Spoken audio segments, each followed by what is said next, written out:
Hello friend, आपका स्वागत है हमारे चैनल साइबर एजुकेशन में। फ्रेंड, आज की इस वीडियो में हम लोग बात करने वाले हैं बिहार आईटीआई प्रवेश परीक्षा 2023 के बारे में। फ्रेंड, जैसा कि आपको मालूम होगा, बिहार आईटीआई के लिए हम लोग नए सीरीज से इसकी शुरुआत किए हैं और आज क्लास नंबर दूसरा है, डे नंबर दूसरा है। और जो अभी आपका एग्जाम बिहार आईटीआई का 11 जून 2023 को होना है और इसी एग्जाम को लेकर हम लोग डेली आपको टॉपिक वाइज क्लासेस देख रहे हैं। तो आज की इस वीडियो के माध्यम से हम लोग वैदिक संस्कृति और महाजनपद काल को देखेंगे, जो कि बार बार एग्जाम में जो क्वेश्चन पूछे थे मैंने उन सारे एग्जाम को कवर कराऊंगा। और मैं बता दूं कि आप ये क्लास सिर्फ बिहार आईटीआई के लिए नहीं बल्कि Bihar polytechnic, Bihar police constable या फिर बिहार डीलेट की भी देख सकते हैं, क्योंकि सारे क्वेश्चन कॉमन होते हैं। ठीक है, तो चलिए हम लोग इस वीडियो को स्टार्ट करते हैं। इससे पहले इस वीडियो को दोस्तों के साथ ज़्यादा से ज़्यादा शेयर कीजिएगा। साथ ही अगर अभी तक आपने टेलीग्राम ग्रुप को ज्वाइन नहीं किया है तो वो ग्रुप को ज्वाइन कर लीजिए, क्योंकि डेली रात्रि 8 बजे आपको टारगेट दिया जाता है। इसके बाद आपको डेली 7 बजे आपको ये क्लासेस होता है। ठीक है, तो जरूर आप टेलीग्राम ग्रुप को ज्वाइन करें। यहाँ से देख सकते हैं मैंने इस क्वेश्चन के पीडीएफ को ओपन कर रखा है। तो चलिए हम लोग एक एक करके सारे क्वेश्चन को डिटेल में समझते हैं। इससे पहले आपसे रिक्वेस्ट है कि इस वीडियो को शुरू से लेकर लास्ट तक देखिएगा और वीडियो समाप्त हो जाने के बाद कमेंट बॉक्स में आप अपना स्कोर जरूर शेयर करें कि आखिरकार आपने कितने क्वेश्चन का राइट आंसर दिया हुआ है। ठीक है, पहला क्वेश्चन यहाँ पर देखिए मेंशन किया गया है, महर्षि गौतम का संबंध किस भारतीय दर्शन से था, ये आपको बताना है। ठीक है, ऑप्शन देख सकते हैं, सांख्य, योग, न्याय या फिर वैशिक। ठीक है, तो जो आपको महर्षि गौतम थे इनका संबंध न्याय से था, जो कि यहाँ से सी ऑप्शन बिल्कुल राइट आंसर हो जाएंगे। ठीक है, साथ ही आपको ये भी याद होना चाहिए कि जो न्याय दर्शन है इसके भारत में 6 वैदिक दर्शन है, जो कि इनमें से एक है कौन सा, न्याय। ठीक है, तो बिल्कुल आप इस बात को भी याद रखिएगा। चलिए हम लोग अगले क्वेश्चन की ओर बढ़ते हैं।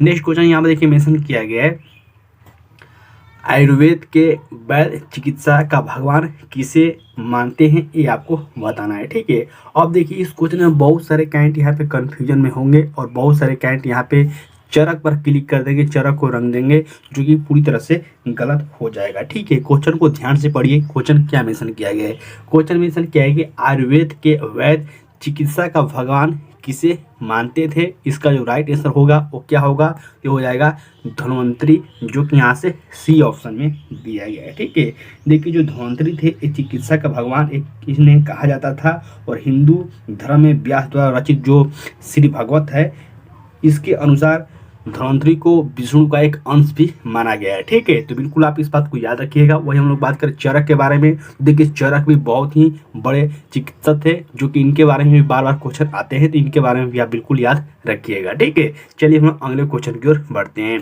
नेक्स्ट यहाँ देखिए मेंशन किया गया है, वेद शब्द का अर्थ है, यानी कि आपको बताना है कि जो वेद शब्द है इसका अर्थ क्या होता है। ऑप्शन देख सकते हैं, ज्ञान, कुशलता, बुद्धिमत्ता या फिर शक्ति। ठीक है, तो जो कि वेद का जो अर्थ होता है वो होता है ज्ञान, यानी कि यहाँ से ए ऑप्शन बिल्कुल राइट आंसर हो जाएंगे इस क्वेश्चन के। ठीक है, देखिए जो कैंट पहले से नहीं जुड़े हुए हैं उनको मैं फिर से रिपीट कर दूं कि आपको टेलीग्राम ग्रुप को ज्वाइन कर लेना है। वहाँ पे डेली रात्रि 7 से 8 बजे के बीच टारगेट दिया जाता है। इसके बाद आपको क्लास हो रहा है और ये क्लास नंबर अभी दूसरा है। आप अभी तक नहीं जुड़े हैं तो जुड़ जाइए, आपके एग्जाम के लिए बहुत ही इंपॉर्टेंट क्लास होने वाला है। ठीक है, अगला क्वेश्चन देखिए मेंशन किया गया है, इनमें से किस फसल का ज्ञान वैदिक काल के लोगों को नहीं था, ये आपको बताना है। यानी कौन सी फसल है जिसका जो ज्ञान है वैदिक काल के लोगों को नहीं था। ऑप्शन देखिए, जौ, गेहूं, चावल या फिर तंबाकू। ठीक है, इसका राइट आंसर क्या होगा, तो देखिए इसका राइट आंसर हो जाएगा तंबाकू। तंबाकू इसका राइट आंसर क्यों होगा, क्योंकि जो जौ है, गेहूं है और चावल है, इसका जो ज्ञान है वैदिक काल के लोगों को था। लेकिन जो तंबाकू है, तंबाकू भारत में किसने स्टार्ट किया था, ये पुर्तगालियों के द्वारा ये परिचित कराया गया था कि ये तंबाकू है। इससे पहले भारत के लोगों को ये जानकारी नहीं था। ठीक है, लेकिन जो जौ है, गेहूं है, चावल है, ये आपको वैदिक काल के जो लोग थे उनको ज्ञान था। ठीक है, नेक्स्ट हम लोग क्वेश्चन देखते हैं, जो कि है इनमें से कौन युवक के प्रणेता कौन थे, ये आपको बताना है। ठीक है, तो योग के जो प्रणेता थे वो थे पतंजलि, जो कि यहाँ से ए ऑप्शन बिल्कुल राइट आंसर हो जाएंगे इस क्वेश्चन के। देखिए जो मैं क्वेश्चन करा रहा हूँ हिस्ट्री का क्वेश्चन है, तो थोड़ा सा आपको अटपटा लग सकता है और हिस्ट्री आपको याद होगा कि थोड़ा रटना पड़ता है, समझना पड़ता है। इसमें आपको कोई लॉजिक नहीं लगता है, लेकिन आपको कुछ बातें याद करनी ही पड़ती है। ठीक है, अगला क्वेश्चन देखिए मेंशन किया गया है, इनमें से कौन चिकित्सक चिकित्सक नहीं था, ये आपको बताना है। ये भी क्वेश्चन बहुत ही इंपॉर्टेंट है, बहुत सारे अलग अलग एग्जाम में इस क्वेश्चन को भी पूछा जा चुका है। अभी अभी आपको ने देखा कि चिकित्सक का जो भगवान है वो धन्वंतरि को कहा जाता है। चरक को मैंने आपको बताया कि ये भी बहुत ही बड़े विशेषज्ञ थे और सुश्रुत भी थे, लेकिन जो इसका राइट आंसर होगा वो हो जाएगा चार्वाक, जो कि ये चिकित्सक नहीं थे, ठीक है। इसलिए इसका राइट आंसर हो जाएगा सी ऑप्शन। चलिए हम लोग अगले क्वेश्चन की ओर बढ़ते हैं। नेक्स्ट क्वेश्चन यहाँ पर देखिए मेंशन किया गया है, संस्कृत भाषा का पहला व्याकरणकर्ता कौन था। ये देखिए क्वेश्चन बहुत सारे कैंडिडेट के लिए इजी हो सकता है, लेकिन बहुत सारे अलग अलग एग्जामों में इस क्वेश्चन को पूछा जा चुका है, ठीक है।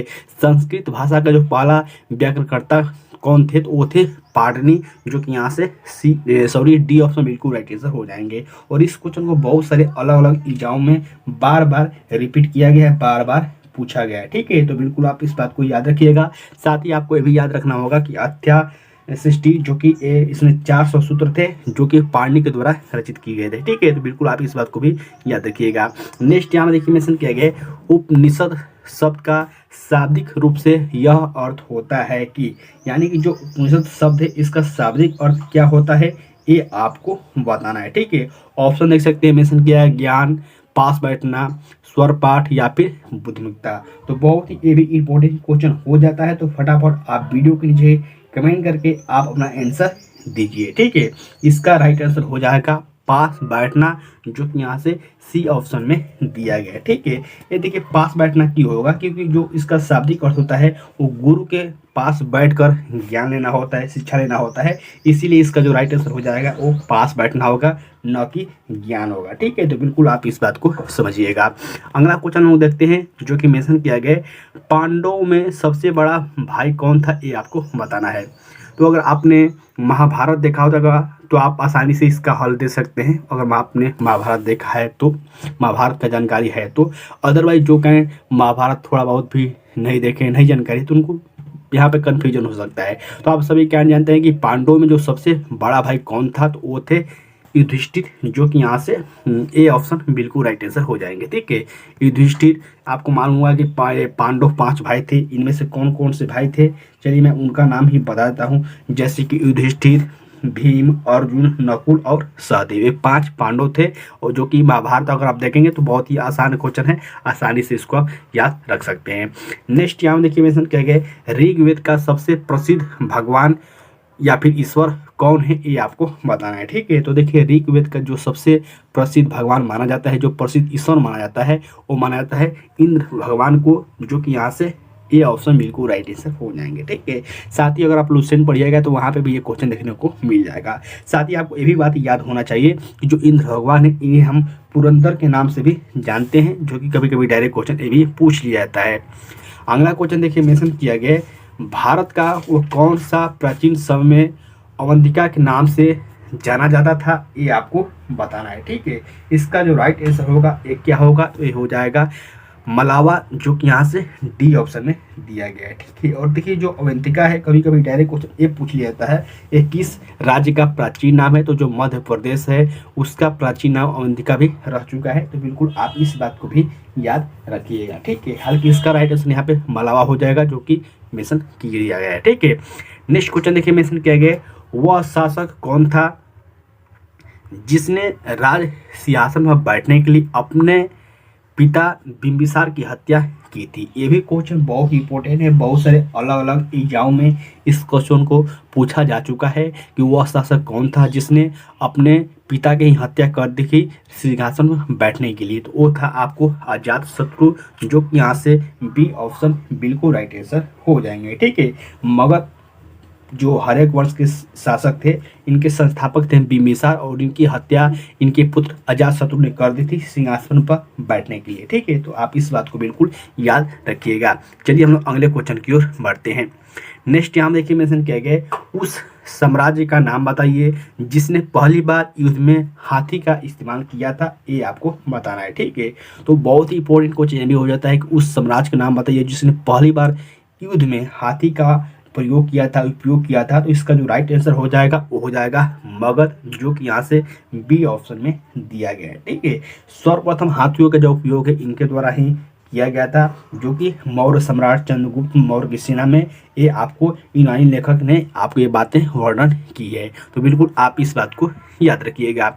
नेक्स्ट क्वेश्चन देखिए मेंशन किया गया है, उस गणतंत्र का नाम लिखिए जो 6ठी शताब्दी ईसा पूर्व में 8 राज्यों का एक संघ था। ये आपको बताना है, ठीक है। इसका राइट आंसर क्या होगा, देख सकते हैं ऑप्शन गांधार, कौशल, वज्जी या फिर अवंती। तो इसका राइट आंसर हो जाएगा वज्जी, जो कि यहाँ से बी ऑप्शन में दिया गया है, ठीक है।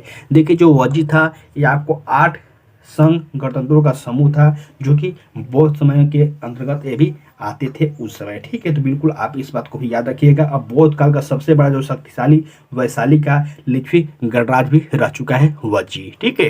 तो देखिए हिस्ट्री वाला क्वेश्चन है, अगर आप इसको पहले से नहीं पढ़े तो फिर आपको हार्ड लग सकता है, इसलिए मैं आपको टारगेट देता हूँ ताकि आप पहले से पढ़ कर आए और आपको समझने में आसानी हो, ठीक है। नेक्स्ट क्वेश्चन देखिए मेंशन किए गए, मौर्य वंश के बाद किस वंश ने मगध पर शासन किया था, ये आपको बताना है। और बहुत सारे कैंडिडेट के मन में डाउट होगा कि सर आप मौर्य वंश तो कहीं नहीं लगने पढ़ाने, तो बिल्कुल ऐसा नहीं है। ये आपको महाजनपद काल जब पढ़िएगा तो वहाँ पे भी आपको ये पढ़ने को मिलता है। हालांकि मैं मौर्य वंश, गुप्त वंश ये आपको डिटेल में पढ़ाऊंगा आगे, तो बिल्कुल आप इस बात को मत समझिएगा कि मैं मौर्य वंश पढ़ा रहा हूँ, ठीक है। ये क्वेश्चन रिलेट करके आते हैं। क्वेश्चन पूछा गया कि मौर्य वंश के बाद किस वंश ने मगध पर शासन किया, तो वो शासन किया था शुंग वंश ने, ठीक है। आप सभी कैंड को याद होगा कि मौर्य वंश का जो अंतिम शासक थे वो कौन थे, वो थे बृहस्पति, जो कि इनकी हत्या उनकी ही सेनापति विश्वामित्र के द्वारा की गई थी और इसके बाद शुंग वंश की स्थापना की गई थी। तो आप सभी कैंड को इस बात को याद होना चाहिए, ठीक है। तो फ्रेंड आज की इस वीडियो के माध्यम से मैंने टोटल 15 क्वेश्चन देखे हैं, जो कि आपके एग्जाम के दृष्टि से सारे क्वेश्चन इंपॉर्टेंट है। तो फटाफट वीडियो के नीचे कमेंट करके आप अपना स्कोर मेंशन कीजिएगा कि आखिरकार आपने 15 क्वेश्चन में से कितने क्वेश्चन का राइट आंसर दिया हुआ है। साथ ही अगर आप इस क्वेश्चन का PDF प्राप्त करना चाहते हैं तो आप टेलीग्राम ग्रुप को ज्वाइन कर लीजिएगा, जिसका लिंक आपको वीडियो के डिस्क्रिप्शन बॉक्स में देखने को मिल जाएगा। साथ ही अगर आप वहां से नहीं ज्वाइन कर पाते हैं तो डायरेक्ट आप टेलीग्राम ऐप्स को इंस्टॉल करके साइबर एजुकेशन सर्च कीजिएगा, आपको हमारे चैनल का लोगो देखने को मिल जाएगा, ठीक है। तो फ्रेंड इसी तरह अपने तैयारी में लगे रहिए, बहुत ही आसानी से आपका एडमिशन हो जाएगा, बस हमारे साथ आप क्लासेस देखते रहिए, ठीक है। चलिए मिलते हैं किसी नेक्स्ट वीडियो में नेक्स्ट अपडेट के साथ, तब तक के लिए बाय, जय हिंद।